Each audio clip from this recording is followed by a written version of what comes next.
Wie gehst du aktuell mit Kritik um? 2 Faktoren, die Kritikfähigkeit ausmachen, die immer wieder ausgeblendet werden. Wir müssen lernen, den Pogo zu tanzen. Denn wenn wir in Kommunikation gehen, gibt es zwangsläufig blaue Flecken. Was, wenn ich das so mache wie Robert Habeck, der im Grunde genommen seine Partei und seine Wähler darauf einstimmt, wir sind der Staat, wir sind die Demokraten. Was ist das für ein Denken? Man wirft dir vor, du bist arrogant. So. Ja, kenne ich. Ja, ich auch. Kluge Frauen kennen das sowieso. Was ist die beste Reaktion darauf, wenn du Publikum hast, das erkennen kann, was dein Gegner tut? Willkommen bei Futuring Changemakers, dem Podcast für Agenten des Wandels und einer neuen Generation von Führungsverantwortlichen und Entrepreneurs. Mein Ziel mit diesem Podcast ist es, komplexitätsfähige Methoden und praxistaugliche Instrumente zu erkunden, um nicht nur anders, sondern zukunftssicher Business zu machen, um in dieser immer chaotischeren Welt weiterhin richtige Entscheidungen treffen zu können, um verantwortungsvollen Impact zu entfalten und nachhaltig erfolgreich zu sein. Denn abzocken kann jeder, das ist keine Kunst. Sorry, folks. Auf meiner Entdeckungsreise unterstützen mich die Systemanalytikerin Gitta Payne und andere kluge Köpfe, die mir helfen, schon vorhandenes Lösungswissen in die Praxis zu übersetzen. Bringt dir das 7-stellige Umsätze? Garantiert. Mehr aber noch Inspiration und Mut, in scheinbar verfahrenen Zeiten sich für das einzusetzen, was diese Welt tagtäglich milliardenfach zusammenhält. Vertrauen, Dialog und Verbindung. Danke, dass auch du ein Teil dieser Kraft bist.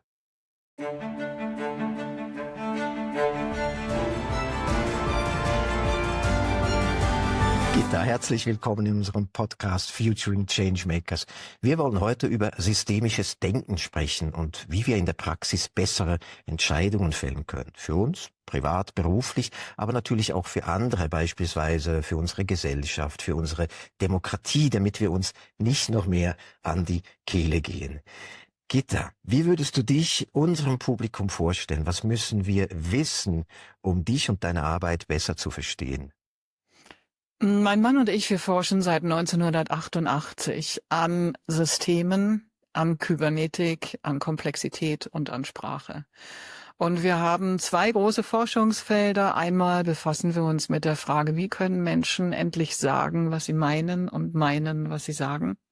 Und das andere Forschungsfeld, das ist eine mehrwertige Logik, mithilfe derer wir jetzt dazu in der Lage sind, zu modellieren, wie funktionieren komplexe Systeme, wie beispielsweise Kommunikation rund um Politik oder Konflikte oder Kommunikation in Organisationen. Wir können diese Logik, die wir entwickelt haben, nutzen, um darüber Formeln zu malen, die wir in einen Computer eingeben können, in eine spezielle Software, und mithilfe derer wir dann Programme laufen können, die uns zeigen, wie funktionieren Systeme, die genau das tun, worum es jetzt gerade geht. Und aus beiden Forschungen haben wir eine Menge herausgezogen, unter anderem ein Modell zur Komplexität und wie wir am besten mit Komplexität umgehen. Ein konsequentes Modell, mit Hilfe dessen wir dazu in der Lage sind, komplexe Systeme besser zu orientieren, das sich auf universelle Merkmale komplexer Systeme konzentriert und wo wir sogenannte Formlinings entwickeln, mithilfe derer wir für Konflikte, für Engpässe, für Schwierigkeiten in Kommunikationssystemen, so wie jetzt die großen Polarisierungen unserer Gesellschaft, zeigen können, was ist der kürzeste Weg von A nach B. So kann man es im Großen und Ganzen umfassen. Ich sage immer, ich bin Kybernetikerin, das heißt, ich befasse mich mit der Frage, wie steuern sich eigentlich komplexe Systeme selbst und wie können wir sie am besten orientieren? Ihr habt ja relativ breit geforscht, respektive es ist wirklich ein breites Feld. Ich weiß gar nicht, wo anfangen, aber ich würde mal sagen, wir versuchen heute mal irgendwo in diesem ganz großen systemischen Feld einen Anfang zu machen. Vielleicht noch eine Frage an dich. Was glaubst du, was hat dich und dein Arbeiten am meisten geprägt? Wie kommt man überhaupt dazu, in so einem Bereich zu forschen? Oh, das ist eine schwierige Frage. Also, wenn ich so zurückschaue, war es tatsächlich für mich die Frage, wie kann ich selbst klarer werden? Wie kann ich mich in einer komplexer werdenden Welt orientieren? Ich komme aus einer Familie, die üblichen Schwierigkeiten meiner Generation hatte mit Großeltern aus dem Nazi-Deutschland, mit sehr vielen Tabus, die es nicht gerade leicht gemacht haben, sagen zu können, was ich meine und meinen zu können, was ich sage. Und für mich war ein großes Anliegen aufzuarbeiten, worauf kommt es mir wirklich an? Darüber bin ich auf ein Sprachmodell gekommen, das wir hinterher in eine Programmiersprache für Sprache und Bedeutung verwandelt haben, für die wir jetzt eine Plattform bauen werden, mithilfe derer dann auch andere Menschen das lernen können, so zu sprechen. Ähm, Kernpunkt ist eigentlich gewesen, wir laufen auf eine Zeit zu, in der die alten Spielregeln nicht mehr gelten. Wir nennen das in der Systemforschung eine emergente Zeit, eine Zeit, in der wir es mit einer anderen Komplexität zu tun haben. Und jedes Mal, wenn die Menschheit in eine solche emergente Zeit oder Ära eintritt, funktionieren die alten Spielregeln nicht mehr. Und uns war das schon Ende der 80er, Anfang der 90er klar, dass wir etwas liefern wollen, dass Menschen vielleicht mit etwas Glück, wenn unsere für die Allgemeinheit gedachten gemeinnützigen Programme auch aufgegriffen werden, der ganzen Menschheit helfen kann, anders mit den großen Krisen und Konflikten umzugehen, die uns heute genau die Energie kosten, die wir benötigen, um die herantretenden Krisen zu meistern. Das war der Gedanke damals. Wir waren 1992, 94 schon weitestgehend, also mit einem großen Teil fertig, noch nicht mit dem Part, dass wir jetzt komplexe Systeme emulieren können. Aber das war die Antriebsfeder. Also einerseits etwas Privates, dass ich für mich Klarheit schaffen wollte und ich die Hoffnung gehegt habe, dass uns gelingen kann, komplexe Systeme anders zu greifen, sowohl sprachlich wie auch von der Modellierung her, und auf der anderen Seite eben auch ein ganz starker Impuls, einen wertvollen Beitrag zur Sozialgemeinschaft und zum Weltfrieden tatsächlich zu leisten, der mit etwas Glück uns allen am Ende helfen kann. Wir haben nicht damit gerechnet, dass das so lange dauert, bis die Menschen anfangen zu reagieren. Ich weiß nicht, ob wir es durchgehalten hätten, wenn wir gewusst hätten, das dauert insgesamt also weit über 30 Jahre. Aber heute im Nachhinein betrachtet bin ich froh drum, dass es so lange gedauert hat. Das hat uns dazu gezwungen, die Forschung voranzutreiben und neuere Aspekte hineinzubringen. Hat uns dazu auch gebracht, geduldiger zu sein mit allem, was hier passiert, und die Analysen zu schärfen und noch mehr Möglichkeiten und Modelle zur Verfügung zu stellen, besser zu arbeiten. Danke, ich würde, glaube gerne später nochmal darauf zurückkommen, wieso das so lange gedauert hat. Sind wir Menschen einfach grundsätzlich schwer vom Griff, oder ist eben systemisches Denken eine sehr spezielle Disziplin, die ja nicht ganz so intuitiv ist? Aber dazu vielleicht später noch, wenn wir noch Zeit haben. Ich kenne dich ja jetzt seit circa 5 Jahren und ich kann den positiven Impact, den deine Arbeit auf mein Leben hatte, beruflich, aber auch privat, gar nicht genug betonen. Wir sind wirklich sprichwörtlich die Augen aufgegangen. Und ich glaube, ich kann heute Komplexität in der Welt viel besser wahrnehmen und eben auch diese funktionellen Muster darin erkennen, mit denen ich dann wirklich etwas machen kann. Also von dem her, ich bin dein größter Fan, weil was ihr da geforscht habt, das setze ich tagtäglich in meiner Arbeit ein. Wir werden ja heute, respektive generell in unseren Lectures, viel über Systemtheorie und systemisches Denken sprechen. Für die Zuschauer, die damit nicht ganz so vertraut sind, vielleicht ganz kurz, was ist systemisches Denken und welchen Nutzen können wir daraus ziehen? Was wir hier machen, ist eher systemanalytisches Denken und nicht unbedingt systemisches Denken. Da grenze ich ab. Das möchte ich jetzt hier aber nicht machen. Das führt zu weit. Also im Wesentlichen geht es darum, die einfachste Art, System zu sagen, ist Relationen.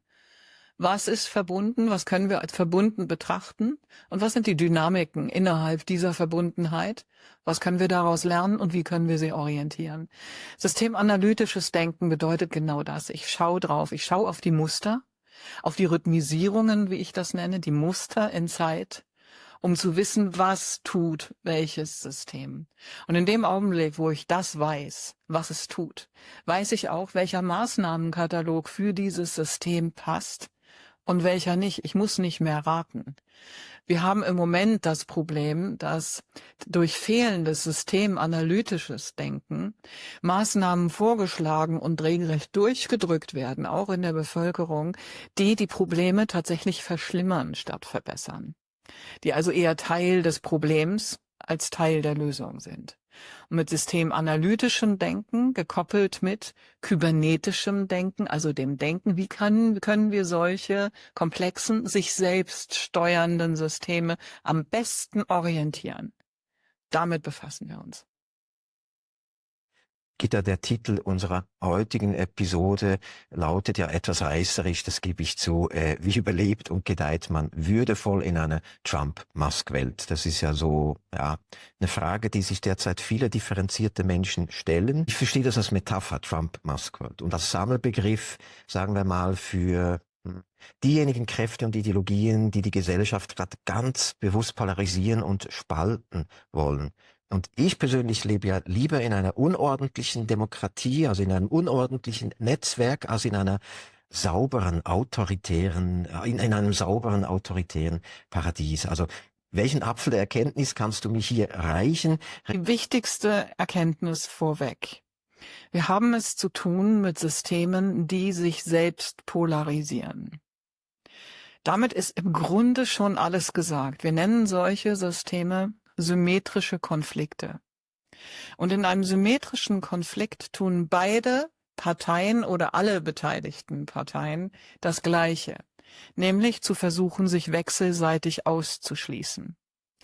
Jetzt müssen wir insbesondere über den neuen Feudalismus, der von Trump und Musk und anderen vorangetrieben wird, wissen, dass der diese Art von Konflikt nutzt und instrumentalisiert. Daher die Unterstützung von Musk für die AfD in Deutschland. Heißt, auch die AfD ist eher Instrument dieses neuen Feudalismus, in dem die Machtkarten ausgespielt werden, als dass die AfD da treibende Kraft wäre. Nun spielt aber gleichzeitig natürlich der Aufstieg der neuen Ultrarechten auch eine große Rolle in unserer Polarisierung der Gesellschaft. Aber wenn wir das Problem einseitig betrachten und nur die als Problem sehen und dagegen kämpfen, spielen wir gleichermaßen dem neuen Feudalismus wie auch den rechtsextremistischen Kräften direkt in die Hände. Das hat unter anderem damit zu tun, dass sie die viel besseren Karten haben, auszubeuten, was wir falsch machen, indem sie sich als Opfer darstellen, indem sie die ganze Zeit darauf zeigen, ihr seid die Bösen, ihr grenzt aus, ihr stellt die Verbote auf und so weiter, der ganze Mechanismus. Das ist das eine. Das andere ist aber, wir geben hier etwas Aufmerksamkeit. Und durch diese Aufmerksamkeit wächst die jeweils Gegenseite immer mehr. Und so einfach das erst einmal klingt, der Ausweg daraus ist ein bisschen anstrengender. Daher unter anderem auch unsere Forschung.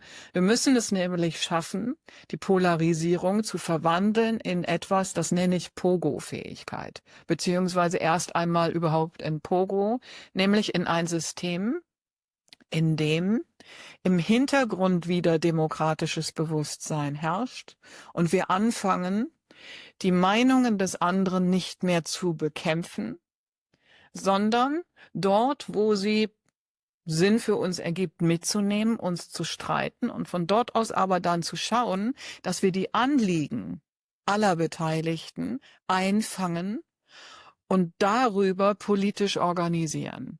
Ich habe das in dem Buch Pogo-Fähigkeit etwas gründlicher beschrieben. Ne, das kann ich. Vielen Dank. Wunderbar. Wir kommen dann später noch dazu. Ja, sehr schön. Erst einmal, wie gesagt, ist der erste Schritt, den wir begreifen müssen. Wir müssen eine neue Kraft bilden. Eine Kraft der Bedächtigkeit, eine Kraft, die Spaß wieder hat am gemeinsamen Streiten. Eine Kraft, die sich nicht dazu verführen lässt, an der Polarisierung teilzunehmen. Gegenüber Rechtsextremismus hart abgrenzen. Und im Zweifelsfall dort, wo das möglich ist, auch rechtliche Schritte ergreifen. Aber ansonsten konsequent aufklären, informieren, bei den Fakten bleiben, Anliegen mitnehmen, bedächtig bleiben und vor allen Dingen mehrdimensional, also komplexitätsbewusst vorgehen und arbeiten. Das ist jetzt hier an dieser Stelle gefragt. Eine neue Bewegung von Menschen, die begreift, dass wir in einer neuen Ära leben, in der wir die Erkenntnisse aus dem 20. Jahrhundert, dass nämlich solche Systeme komplex funktionieren, dass wir also das nicht schaffen können, dass alle in die gleiche Richtung rudern, alle das Gleiche denken, dass es hier keine linearen Möglichkeiten gibt, sondern dass Dinge unbestimmt bleiben, dass es zu Widersprüchen und Konflikten und Paradoxien kommt, dass wir das alles mitnehmen und kommunizieren, um ein Bewusstsein dafür zu schaffen. Das Problem ist die einfache Lösung auf beiden Seiten des Konflikts. Das ist der nächste Schritt. Das hört sich ja jetzt so auf dem Blatt Papier gut und auch logisch an, aber ich beobachte, dass viele differenziert und auch mehrdimensional denkende Menschen regelrecht in einer Schockstarre verfallen sind oder aber schon auf den Barrikaden stehen und quasi auch mitschreien in diesem ganzen Polarisierungszirkus. Und ich frage mich, wow, was sind das für Kräfte, dass selbst differenzierte Menschen dann plötzlich ausgenockt werden? Also ich bin keine Psychologin, sondern ich gucke aus der Perspektive von Systemforschung drauf. Deshalb kann ich da an der Stelle nur Vermutungen anstellen, was Menschen dazu bringt. Ich weiß von mir selbst um ein Phänomen, ich nenne das den Fluch der bösen Tat. Das ist, wenn ich mich darauf eingelassen habe und damit begonnen habe, ist es schwer davon zu lassen. Ja, wenn du einen Fehler gemacht hast, zu sagen, okay, jetzt muss ich zurückrudern, da bin ich zu weit gegangen. Ich unterstütze damit nur dieses System. Ich sehe aber auch tatsächlich, dass eine Menge Menschen anfangen umzuschalten. Ich sehe den Thomas Thoma vom Fokus, ich sehe den Ulrich Schäfer bei der Süddeutschen und etliche andere Journalisten, die angefangen haben, leicht verständliche Beiträge zu liefern, die aufklärerisch wirken, die eine ruhige Position einnehmen, in denen sie auch sagen, das ist jetzt hier meine Meinung, das ist aber nicht die einzige. Das finde ich wunderbar, ne? Wenn Journalisten hingehen und sagen, man kann das aber auch noch aus einer anderen Warte betrachten und die kommt jetzt gleich von meinem Kollegen X. Traumhaft. Ja, solche Sachen passieren. Davon benötigen wir mehr. Es gibt eine Menge Menschen, die begriffen haben, dass wir es anders machen müssen. Ja, dass wir auf den Zug nicht aufspringen sollten. Denjenigen, die das schon getan hat, möchte ich dringend ans Herz legen, es zu lassen, umzuschalten und sich Gesellschaft zu suchen, in der das andere Denken, das komplexitätsbewusstere Denken bereits vertreten wird. Das ist ein wichtiger Schritt jetzt. Aber das habe ich schon ein paar Mal gesagt. Um deine Frage zu beantworten, wie kommt das zustande? Ich denke, es ist ganz aus systemtheoretischer Perspektive und systemanalytischer wichtig zu wissen um einen Begriff, ich nenne den systemische Ohnmacht. Wir wissen, ich kann wenig tun, der Einzelne kann wenig tun. Das weiß jeder über sich. Das Problem ist, dass viele immer noch glauben, naja, es gibt aber Leute, die irgendwas tun können. Meine Erfahrung ist nicht als Einzelne.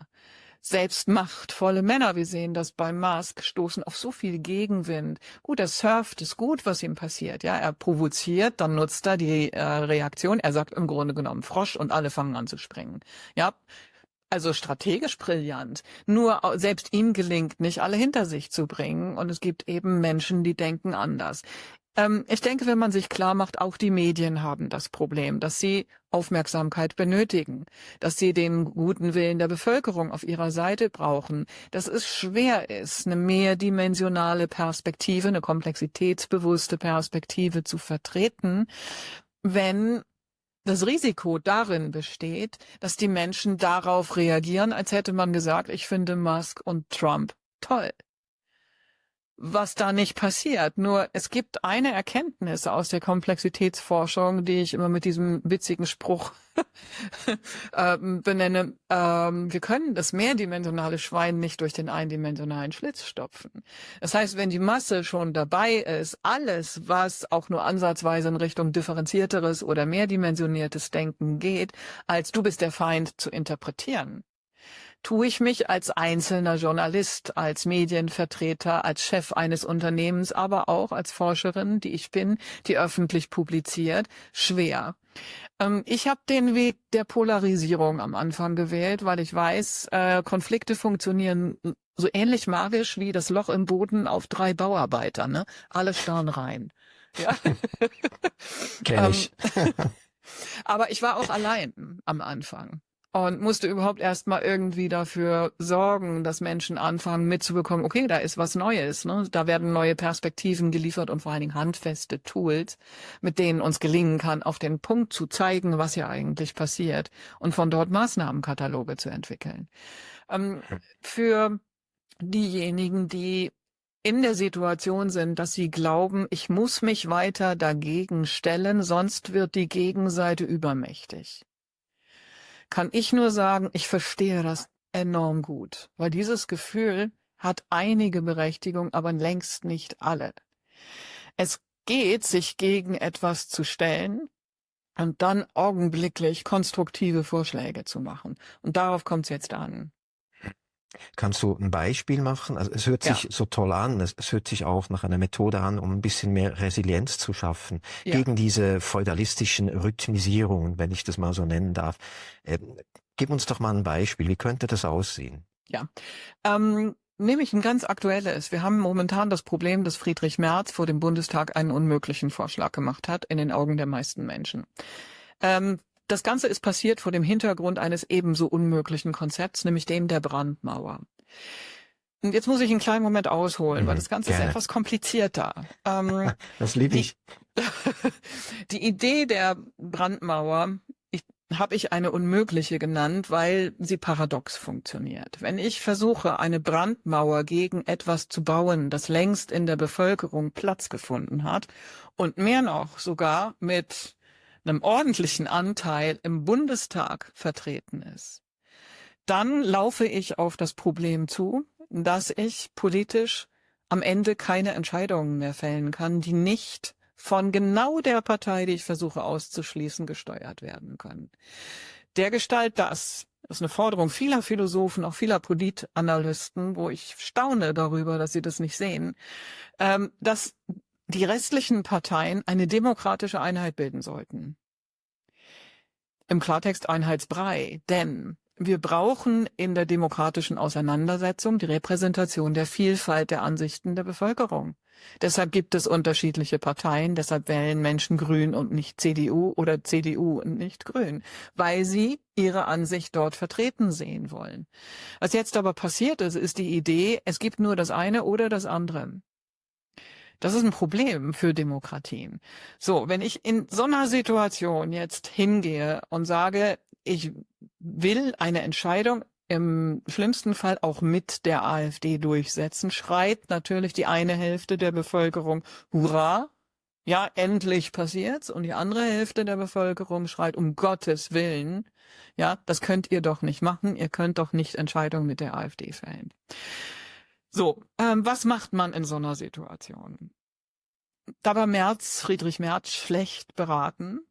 Also erstmal der Gesetzesentwurf selbst, da gibt es rechtliche Bedenken, aber gut, dafür haben wir ja Gerichte, dass sie sich damit beschäftigen und anschließend die Frage beantworten können, ist das überhaupt umsetzbar, ja oder nein?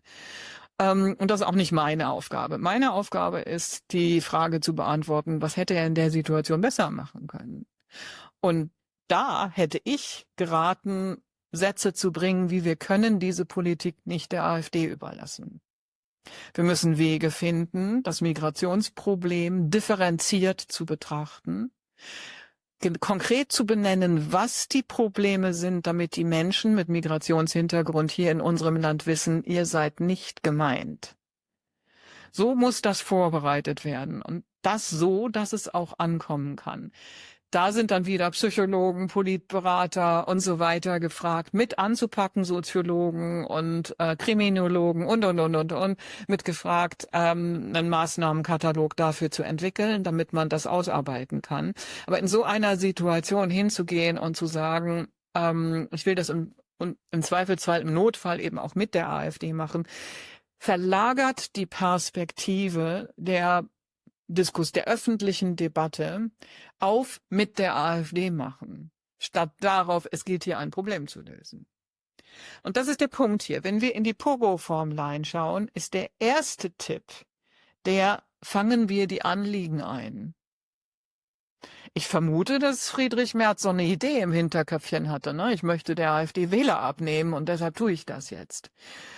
Dadurch hat er aber, durch die Art und Weise, darum geht's, wie er es gemacht hat er aber nichts weiter geschafft, als die Polarisierung in der Gesellschaft noch ein weiteres Mal zu vertiefen und der CDU einen Bärendienst zu leisten. Die handfeste Anweisung wäre hier gewesen, weiterhin abgrenzen gegen die AfD, aber nicht gegen AfD-Ziele. Denn wenn an der Stelle gelingt, und das kann es, AfD-Wählern zu zeigen, Moment mal, die CDU, FDP, SPD, die Grünen übernehmen Ideen und Kritikpunkte, die wir anzubringen haben. Ich meine, wir hatten Magdeburg, wir hatten Aschaffenburg. Ja, wir haben dort Anliegen und die möchten wir jetzt auch behandelt und bearbeitet sehen. Und wenn das erkannt wird, dann ist die AfD nicht mehr die einzige, die auf diesem Problem sitzt. Und das ist das, was gelingen muss.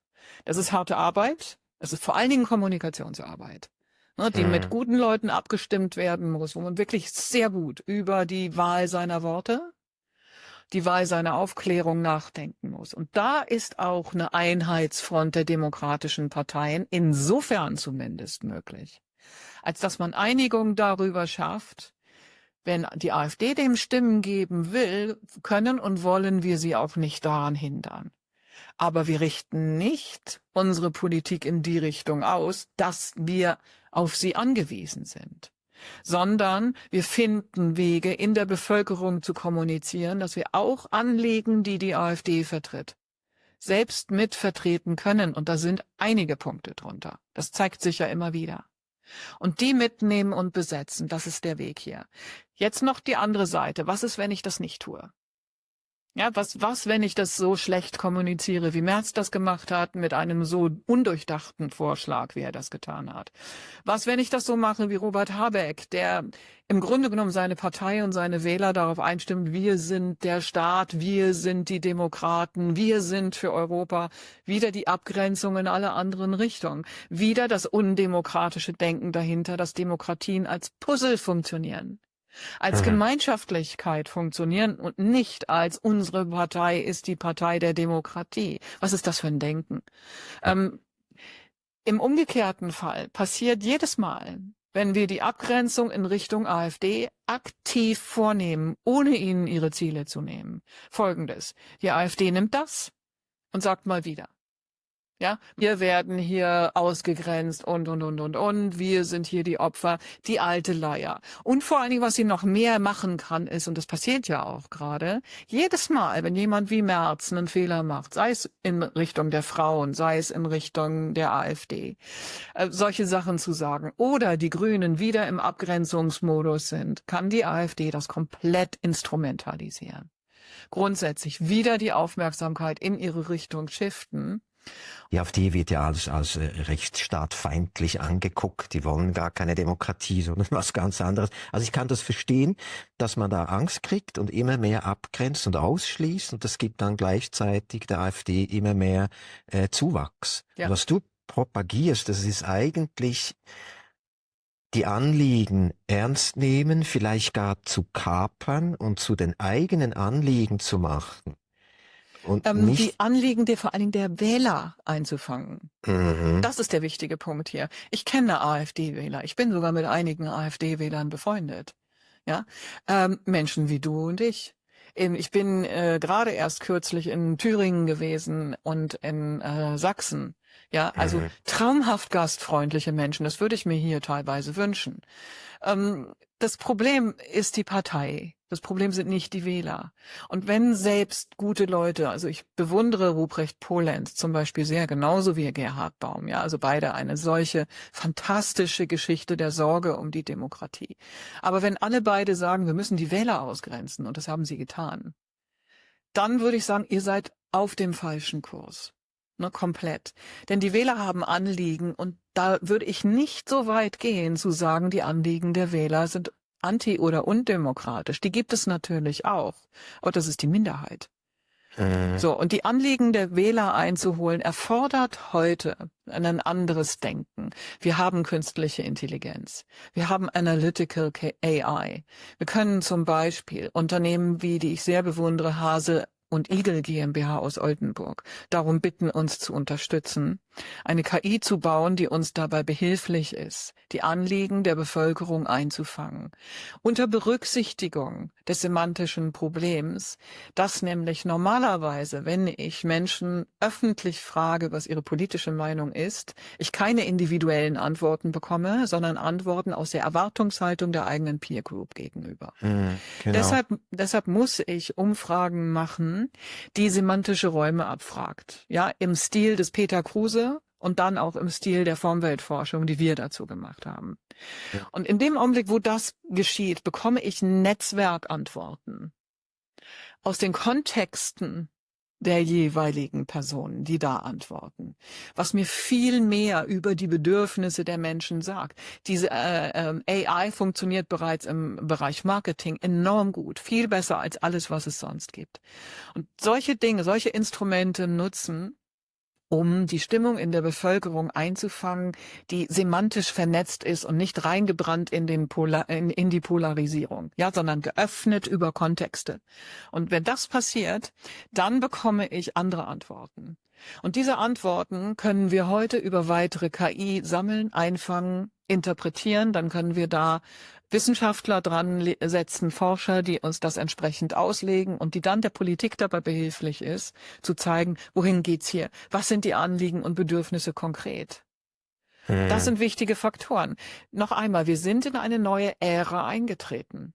Wir müssen also die Instrumente dieser Ära auch nutzen, um Politik und Wirtschaft zu betreiben, die den Grundprinzipien, den Kernprinzipien und Wirkmechanismen dieser neuen Ära auch gerecht werden und den darin eingewickelten sozialen Konflikten und Problemen, die ja bis in unsere Wirtschaftsunternehmen vordringen, wenn das dahin geht, dass AfD-Anhänger am Arbeitsplatz gemobbt werden, was wiederum der AfD in die Hände spielt.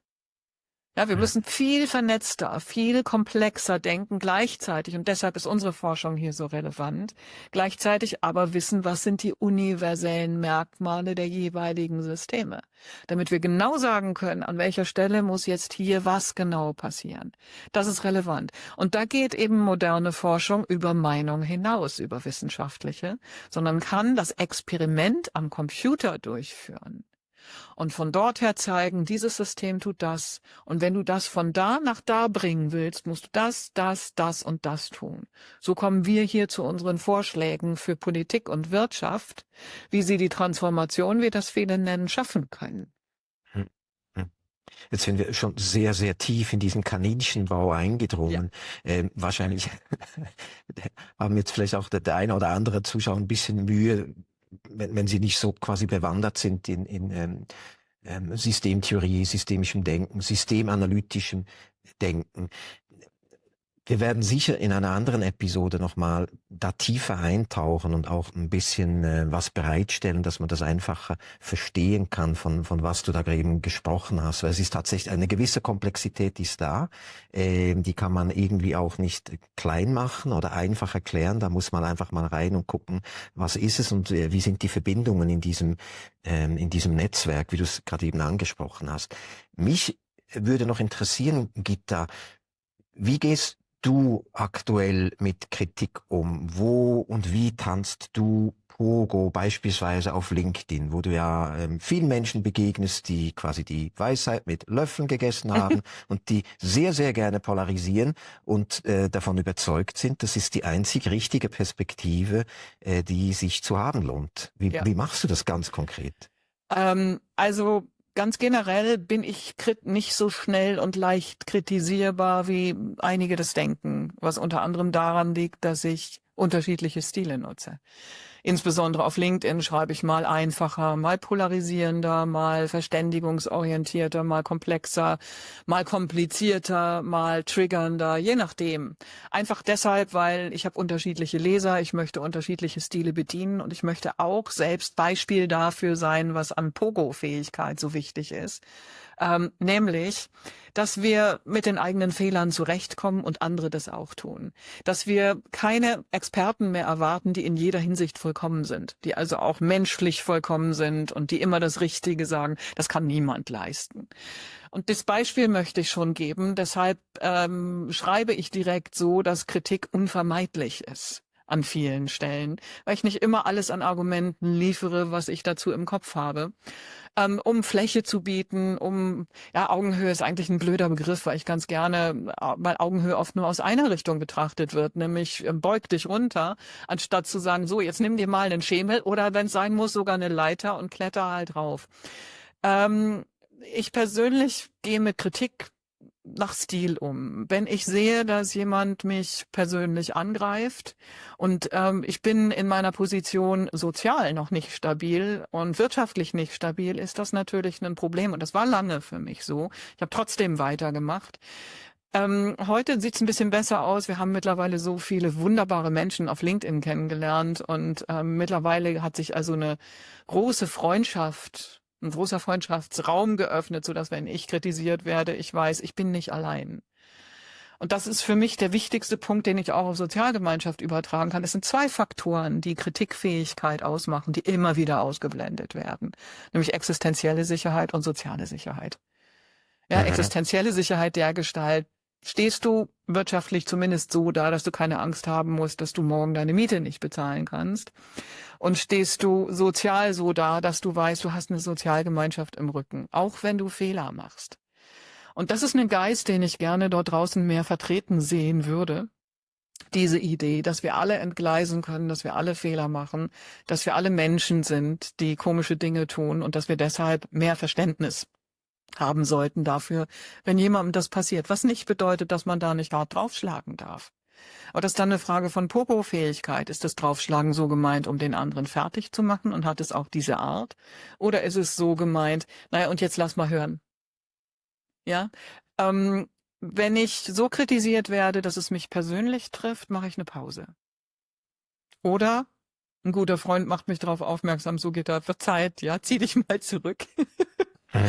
Ja, und geh mal irgendwo hin atmen. Das ist mein Ding. Aber wirklich das Wichtigste in Sachen Selbstbewusstsein sind meiner Ansicht nach tatsächlich 2 externe Faktoren, nämlich existenzielle und soziale Sicherheit. Ja, kann ich gut nachvollziehen. Geht mir ja auch so, ich bin ja Freischaffender. Manchmal ist die Kriegskasse ein bisschen voller und manchmal ist sie ein bisschen leerer und ich muss mir Sorgen machen, ja, wie sieht das dann übernächsten Monat aus mit Aufträgen? Und dann fühle ich mich schon leicht verletzlich. Und wenn ich dann noch das Gefühl habe, ich bin ganz allein mit meiner Meinung auf weiter Flur und bin umzingelt von den schlimmsten Menschen. Ich meine das jetzt nicht böse, aber ich möchte jetzt nicht in einer Horde von Trump-Anhängern meiner Meinung kundtun. Ich glaube, das könnte sehr unangenehm werden. Ich würde da wahrscheinlich niedergeschrien werden und das beobachten wir ja auch auf LinkedIn. Da werden Individuen niedergeschrien. Okay, da kurz vielleicht, wenn ich dich da unterbrechen darf, ist okay. Ja? Natürlich. In so einer Situation spiele ich Schach. Da kopiere ich das Verhalten von Trump und etlichen anderen und mache Double Down. Ich meine damit Folgendes. Du wirst angegriffen, Beispiel, man wirft dir vor, du bist arrogant. So. Ja, kenne ich. Ja, ich auch. Kluge Frauen kennen das sowieso. Was ist die beste Reaktion darauf, wenn du Publikum hast, das erkennen kann, was dein Gegner tut? Und es ist in diesem Fall ja tatsächlich eine Gegnerschaft, ne? Klarer Fall. So, ja sagen, stimmt. Das Wort Arroganz stammt von dem altitalienischen arrogare und bedeutet so viel wie für sich in Anspruch nehmen. Und ich nehme hier für mich in Anspruch, das so und so und so und so und so und so analysieren können. So, jetzt bist du dran, sag was dazu. So, das bringt die Leute regelmäßig auf die Palme. Und jeder, der zuguckt und noch halbwegs seinen Verstand zusammen hat, sieht, okay, Moment, jetzt hat sie es geschafft. Ja, jetzt sieht man, welch Geisteskind der andere wirklich ist. Bin ich nur von Idioten umgeben? Sorry, folks. In so einem Fall würde ich dann hoffentlich gehen und sagen, naja, hat keinen Sinn. Aber ich habe oft erlebt, dass ich habe jetzt noch nicht doch, auf Facebook habe ich mal einen Streit gehabt mit ernsten Trump-Anhängern Oh, und wir haben ein tolles Gespräch führen können am Ende. Und ich war am Anfang allein da. Und was ich da gemacht habe, war genau das. Und dann habe ich dazu gesagt, so Leute, und jetzt bitte ich Folgendes zu bedenken. Ich bin hier alleine unter euch. Ja, also tut mir einen Gefallen und gebt mir eine Chance. Ich habe tatsächlich drum gebeten. Hat funktioniert. Muss nicht oh überall wow. klappen, ja, aber ich erlebe das oft so mit Einzelnen, und das war jetzt so ein Massephänomen, ja, mit Einzelnen, dass ich gut ins Gespräch kommen kann Mhm. und dort Punkte finde, die wir gemeinsam und die wir miteinander teilen können. Und sei es am Ende des Tages nur, dass mir die Menschen sagen, wow, Gitta, das war mal ein tolles Gespräch. Ich erlebe fast eher mehr Kritik aus meinem eigenen Lager. Oh, wie, Ja. wie, wie meinst du das? Also Ich krieg das von, mehrdimensionale Schwein nicht durch den eindimensionalen Schlitz gestopft. Mein Herz schlägt eher links und grün. Und es fällt Linken und Grünen oft schwerer, damit umzugehen, dass jemand wie ich sagt, Leute, ihr seid Teil des Problems und nicht Teil der Lösung. Das ist interessant. Und da fällt es mir auch ein bisschen schwerer umzuschalten und zu sagen, Moment mal, ich will euch hier nichts wegnehmen. Weil sie fühlen sich dann genauso bedroht wie Trump-Anhänger auch. Nur bei Trump-Anhängern bin ich auf fremdem Terrain, habe meine eigenen mhm. Argumente. Hier muss ich Menschen, für die mein Herz schlägt, sagen, Leute, ihr macht hier gerade einen Fehler. Kann ich nachvollziehen. Wir haben in der Schweiz ja die SVP, das ist so, ja, so was Ähnliches vielleicht wie die CDU. Nicht, eher rechts, aber nicht wirklich so dolle, rechtskonservativ. Und die haben natürlich logischerweise das Thema Immigration völlig für sich vereinnahmt. Ja. Dann haben wir beispielsweise die Grünen oder die Sozialdemokraten und die futieren sich dann um dieses Thema. Und ich habe die meisten meiner Freunde sind tatsächlich Grüne und Sozialdemokraten und ich sage denen immer, das dürft ihr nicht machen. Also ihr seid, indem ihr euch nicht um dieses Thema kümmert und das der SVP überlasst, die Immigration und nur die schönen Sachen machen wollt und Diversität und die Inklusion etc., gebt ihr denen ja eine Steilvorlage und ihr müsst das Thema kapern. Ihr müsst das auch zu eurem Thema machen. Das ist nämlich nicht ein SVP-Thema. Ich Ja, glaube, das sollte ein Thema der Sozialdemokraten ja, sein ja, oder der Grünen. Passiert aber nicht. Ich werde dann blöd angeguckt und dann kommt sofort Ideologie, weil ja, ja so Parteien, die haben auch ein starkes ideologisches natürlich. Framework. Ja, Und natürlich. was will man Also dann noch sagen?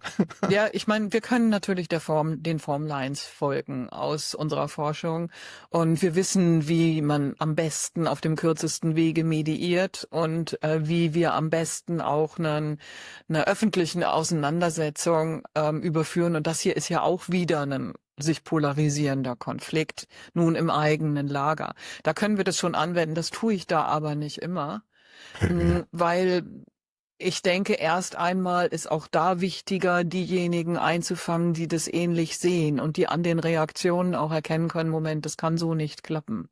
Ganz kurz in eigener Sache. Stell dir mal vor, die Dinge könnten auch anders laufen. Soziale und wirtschaftliche Systeme, die mit Komplexität und der menschlichen Natur umgehen können. Die ohne woke zu werden, das vernünftige Miteinander und Verbindung fördern, anstatt dauernd zu polarisieren, zu ideologisieren und zu spalten. Systeme, die unsere Lebensräume und auch die soziale Fairness erhalten, die resilienter gegenüber pubertierenden Halbstarken und anderen autoritären, aber nichtsdestotrotz gefährlichen Narren sind. Wäre das nicht großartig? Ich weiß noch nicht, wie wir solche Systeme bauen können, aber ich weiß, dass wir es gemeinsam tun werden und dass der erste Schritt darin besteht, Allianzen und Verbindungen mit anderen reflektierten Menschen zu schmieden. Wenn du dich angesprochen fühlst, dann schließe dich an.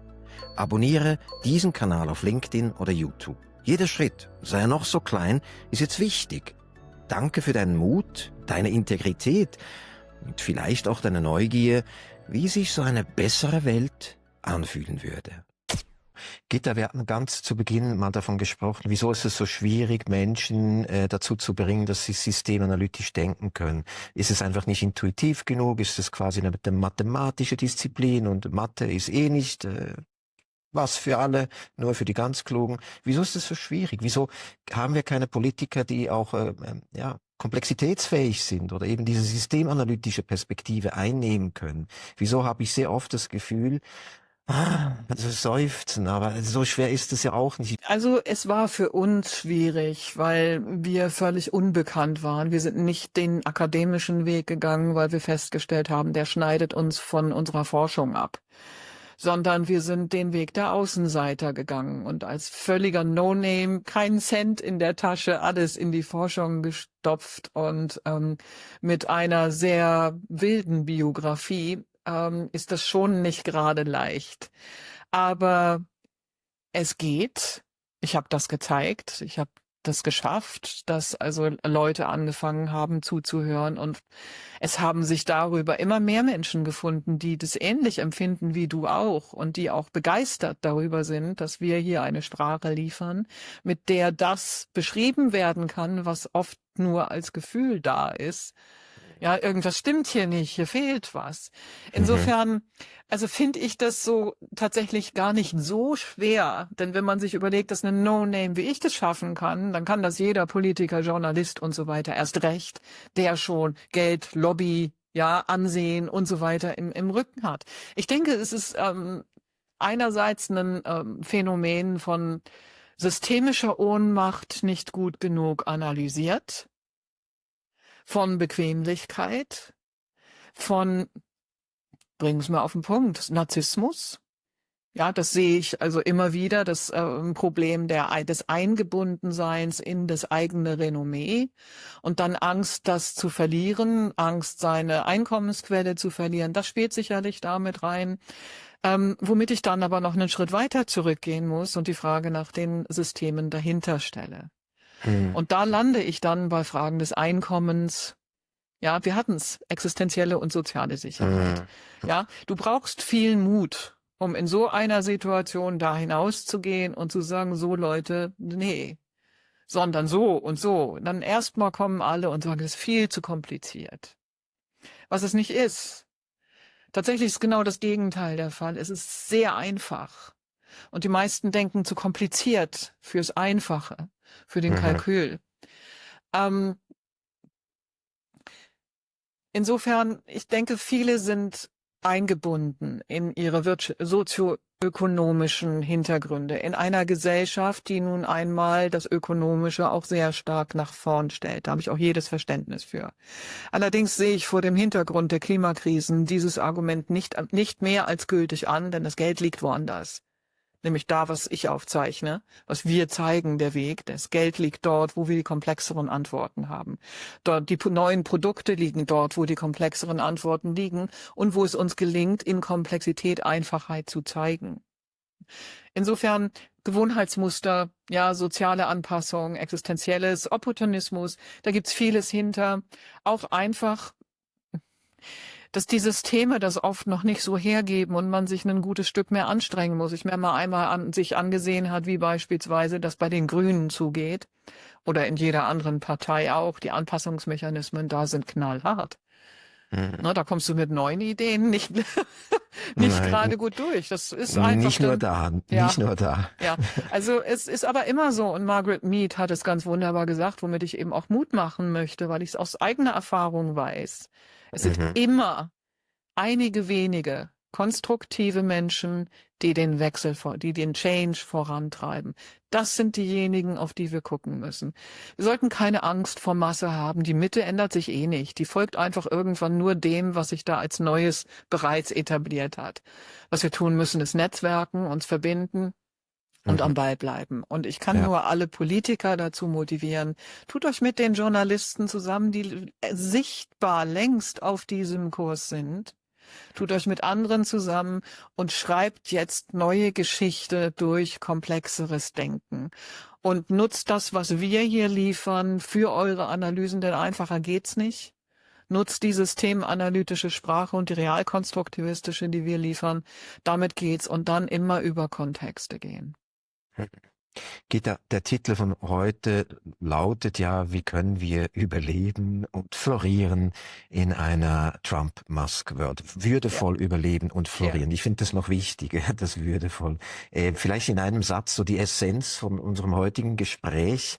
Magst du mal probieren? Ich Ja, krieg's, glaub nicht zusammen. Das war so viel, ich muss das alles noch prozessieren. Aber ich ja. vertraue dir, dass du das kannst. Also ich würde da Pogo-Fähigkeit nach vorn stellen.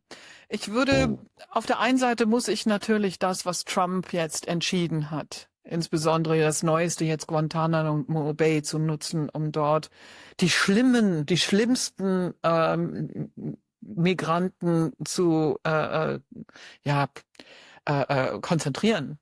Ja, der Mhm. baut da Konzentrationslager. Ne? Das nehme ich ernst. So, und da stelle ich mich auch gegen. Aber gleichzeitig ähm, wissen, in unserer Gesellschaft haben wir noch die Möglichkeit zum Pogo. Wir haben die Demokratien im Hintergrund. Wir können alle juristischen und so weiter Mittel auftun, um zu verhindern, dass das Schlimmste passiert. Und als Gesellschaft, als Einzelne, als Menschen, um meine Würde zu wahren, gehört für mich dazu, dass ich mich nicht von der Polarisierung erfassen lasse, sondern dass ich Pogo-fähig bleibe, in die Auseinandersetzung gehen kann mit anderen und das nicht persönlich nehme und dass ich auf jemanden wie Musk reagieren kann. Das wäre eine viel klügere Reaktion. Ja, statt furchtbar aufregen, was für ein schlimmer Mann er ist, zu sagen, ist ja gut. Ja, komm mal wieder runter. Es Mhm. ist nicht so, Mhm. einerseits sehr ernst nehmen, was dort als Mhm. Sache passiert. Aber auf der menschlichen Ebene sollten wir meiner Ansicht nach, oder das tue ich zumindest, ich gebe solchen Menschen keine Macht über mich. Ich nehme das Mhm. nicht ernst, ich reagiere mit Double Down darauf, denn ich weiß, sie setzen darauf, dass wir uns aufregen. Das geben Mhm. wir ihnen einfach nicht. Wir wahren unsere Würde als Menschen, die dazu in der Lage sind, über ihre Emotionen selbst zu entscheiden. Und lassen uns nicht darauf ein, lassen uns nicht einfangen und konzentrieren uns einfach auf das, was wir hier tun können. Und das ist unendlich viel. Wir können hier in Deutschland eine ganz neue Wirtschaft aufbauen. Wir können Bildungssysteme aufbauen, wo die ganze Welt sich dran anschließen kann. Und dann haben solche Leute keine Chance. Ja, oder zumindest Das, eine deutlich geringere, sag's mal so. Also keine stimmt ja. nicht, aber eine deutlich geringere. Das ist das. Also konstruktiv tätig werden, sich nicht Hm. der Ohnmacht und der Polarisierung übergeben. Das ist meine Antwort darauf. Ja, finde ich eine gute Antwort. Wir werden nochmals sicher auf dieses Thema eingehen. Pogo-Fähigkeit, ein ganz tolles Buch. Was ist Pogo? ähm, Pogo ist ein Tanz. Und zwar getanzter Punk. Die Idee soll, so die Mäher, von Sid Vicious stammen, der auf einer Tanzveranstaltung war und es war so voll, dass er sich nicht hin und her bewegen konnte, sondern nur auf der Stelle hüpfen. Und das hat jemand gesehen, ein Journalist, und das hat ihn an den Pogo-Stick erinnert. Da stellt man sich drauf und hüpft damit durch die Gegend. So ist der Begriff Pogo entstanden für diesen Tanz. Die Idee dahinter ist, die Fähigkeit zu besitzen, den eigenen Emotionen starken Ausdruck zu verleihen, so dass denn nötig ist und man das braucht, gleichzeitig aber in einem Raum mit anderen dafür Sorge zu tragen, dass wenn dabei jemand hinfällt und sich verletzt, dass alle auseinandergehen, wie im Moshpit auch. Hm. Und dann, wenn derjenige sagt, ich hätte gerne Hilfe, ne, weil ich biete ja auch Hilfe nur an, wenn existenzielle Not ist oder ich drum gebeten werde. Ich dränge die anderen ja nicht auf, wenn sie gar nicht wollen. Und wenn dann Hilfe benötigt wird, demjenigen wieder aufhelfen. Das ist die Idee des Pogo. Und übertragen auf Kommunikationssysteme habe ich früher immer gesagt, wir müssen lernen, den Pogo zu tanzen. Denn wenn wir in Kommunikation gehen, gibt es zwangsläufig blaue Flecken. Ja, es passiert immer wieder, selbst mit den besten Freunden, der sagt irgendwas, das klingt komisch oder es ist ein komischer Like und wir fühlen uns im Stich gelassen. Das Hm. passiert selbst mit Kleinigkeiten kontinuierlich. Und zu lernen, es gibt blaue Flecken, wir gehen damit um, wir nehmen das alles mit. Und dann konnten wir über diese Mathematik, von der ich erzählt habe, diese mehrwertige Logik, zeigen, dass ko-kreative Sinnsysteme eine Fähigkeit haben, die alle anderen Systeme nicht haben. Und das ist die Fähigkeit, alle Formen mitzunehmen, aus denen sie sich aufbauen. Heißt im Klartext, Das sind Systeme, die können mit Konflikten umgehen, die können Hierarchien integrieren, die können monoton werden, die können alles nutzen. Sobald Konflikte entstehen oder Störungen oder Paradoxien, greifen sie auf ihr Arsenal zurück. Und das heißt, die können sich streiten. Daraus machen wir jetzt immer wieder, Leute, es geht darum, sich konstruktiv zu streiten und Rücksicht zu nehmen auf andere. Nein. Pogo-Fähigkeit bedeutet, dass wir das auch mitnehmen, wenn es unangenehm ist. Dass wir es auch Genau. mitnehmen, wenn es peinlich ist, wenn es wehgetan hat, ja, wenn mal ein blauer Fleck entstanden ist oder wenn man eben auch mal einen groben Schnitzer oder Fehler begangen hat. Das bedeutet Pogo-Fähigkeit.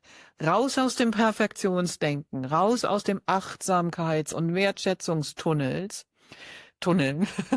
die uns alle drei kloppen. Hinein in die Idee. Evolution hat zwei Sachen gemacht mit uns. Einmal das Individuum und einmal die Gemeinschaft. Und wir benötigen beides. Und so ist Pogo-Fähigkeit der Respekt auch der Gesellschaft vor dem Individuum, das Mist baut, wieder aufsteht und weitermachen darf. Schwamm drüber. Ja, das hast du jetzt schön gesagt. Ich mag mich ja noch an meine eigenen Pogo-Tänze erinnern. Da haben wir uns wirklich gerempelt, also noch so, also wirklich so. Ja.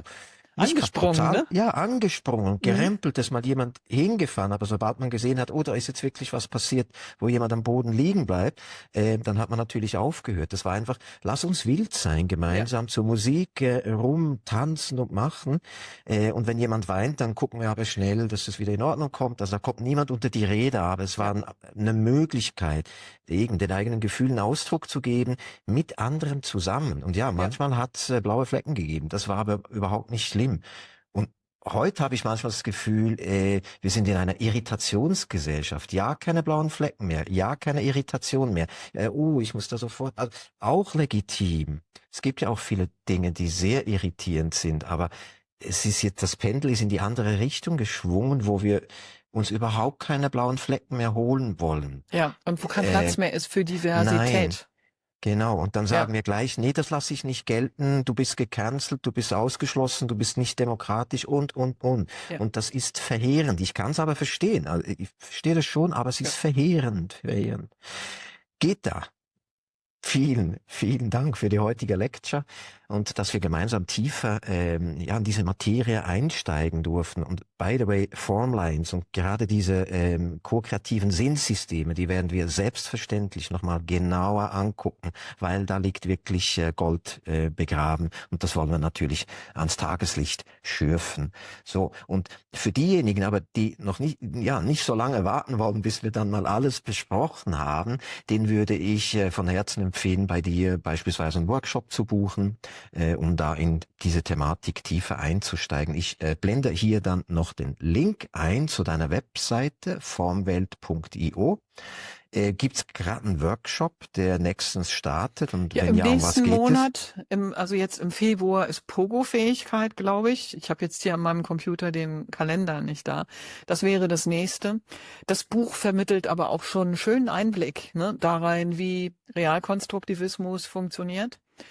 Und ja, ich glaube, Pogo-Fähigkeit und Komplexitätsmanagement müssten die nächsten beiden sein. Und es gibt außerdem beim IWIP, beim Institut für Vitalpsychologie in Wien, auf der Website einen wunderschönen Online-Lehrgang mit Bardia und mir zum Thema Komplexitätsmanagement. Das sind insgesamt über 7 Stunden.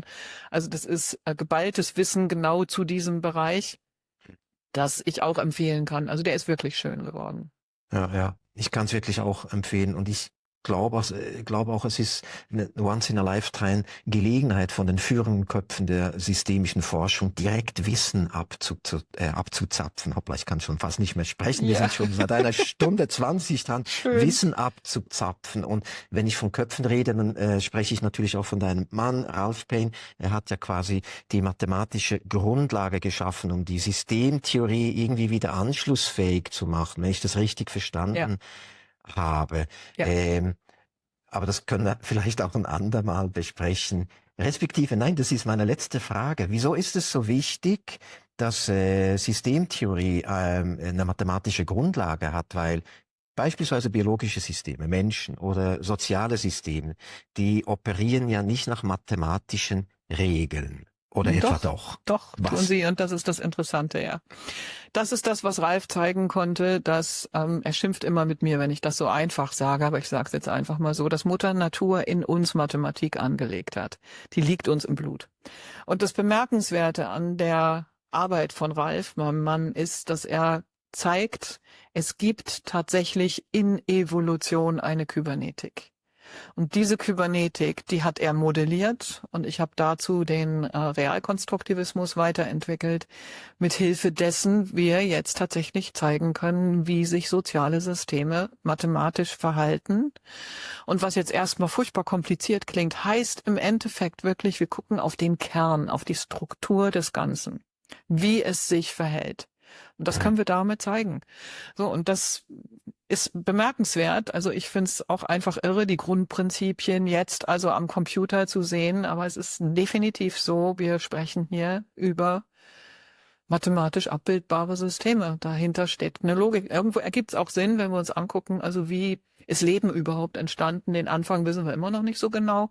Aber wir sehen, dass sich das gesamte Leben nach spezifischen Prinzipien entwickelt. Und in den Naturwissenschaften ist das lang bekannt. Und so suchen auch noch, also etliche Forscher nach den Bausteinen der Komplexität. Wir können jetzt zeigen, wie sie funktionieren. Einige suchen immer noch, weil sie das nicht glauben wollen, dass da 2 Deutsche sind, denen das gelungen ist. Aber das ist schon so. Ob in der Biologie, in der Physik, in der Chemie, in der Kosmologie, wir sehen es überall dort, wo Leben sich baut. Tut es das ganz grundsätzlich nach einigen wenigen Kerngrundregeln. Selbst in der Quantenphysik ist die Basis diskret. Ja. Das ist wirklich erstaunlich, wie einfach die Regeln sein können und wie viel Komplexität daraus entstehen kann. Darauf sich aufsetzt. Menschen, Gedanken, soziale Systeme. Ja. Ralf hat das 2017 die Mathematik dazu entwickelt, und ich habe in den letzten Jahren, also in den letzten 4 Jahren, seit ich den Realkonstruktivismus weiter ausgearbeitet habe, mehr über Systemtheorie gelernt als in den ganzen 30 davor. Ja, es geht mir also tatsächlich genauso wie dir auch. Am Anfang waren wir ja schon froh, dass überhaupt sinnvolle Systeme bei den Emulationen rauskommen. Als ich dann anfing zu zeigen, Moment mal, ja, das sind die universellen Merkmale, dieses System tut das, es gibt 4 Grundtypen und. Das war nochmal so ein Moment, da wurde uns klar, wir haben hier tatsächlich etwas entdeckt, das hat naturwissenschaftliche Härte. Ja, wir sprechen hier also tatsächlich nicht mehr über irgendwelche Ausdeutungen oder so im heuristischen Feld, sondern wir sind hier naturwissenschaftlich, mathematisch unterwegs. Also das ist schon toll. Also mich hat's selbst auch beeindruckt. Und es macht viel mehr Sinn. Also du bist viel schneller dabei, die Systeme durchzuanalysieren. Zack, zack, zack, zack, zack, zack. Dann weißt du, okay, ja, das ist das, was wir jetzt tun müssen. Und wir können das noch einer KI beibringen, und dann wird's richtig schick. Okay, darauf bin ich gespannt. Gitta, vielen Dank für die heutige Lecture, und ich freue mich schon wie ein Honigkuchenpferdchen auf unsere nächsten Themen. Vielleicht wird es Formwelt sein, vielleicht der Formweltplotter, Paradoxien. Da gibt's so viele tolle Themen, die wir mit dieser systemischen Perspektive mal betrachten und analysieren können. Vielen Dank und bis nächstes Mal.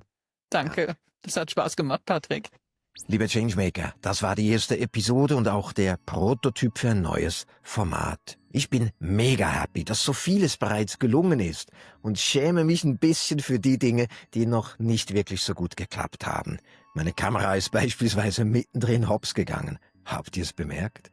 Aber schwamm drüber, wie Gitta sagen würde. Ich verspreche euch, dass ich versuchen werde, unsere Themen noch verständlicher zu besetzen, damit jeder die vorgestellten Instrumente, Methoden und Modelle einsetzen kann, um Komplexität besser zu managen und informiertere Entscheidungen zu treffen. In der nächsten Episode schauen wir uns deshalb ein Framework für mehrdimensionales Denken an. Keine Angst, es ist keine Science Fiction, aber ein sehr nützliches Instrument, die solideren Argumente zu haben. Bleib hier, bleib neugierig, bleib mutig.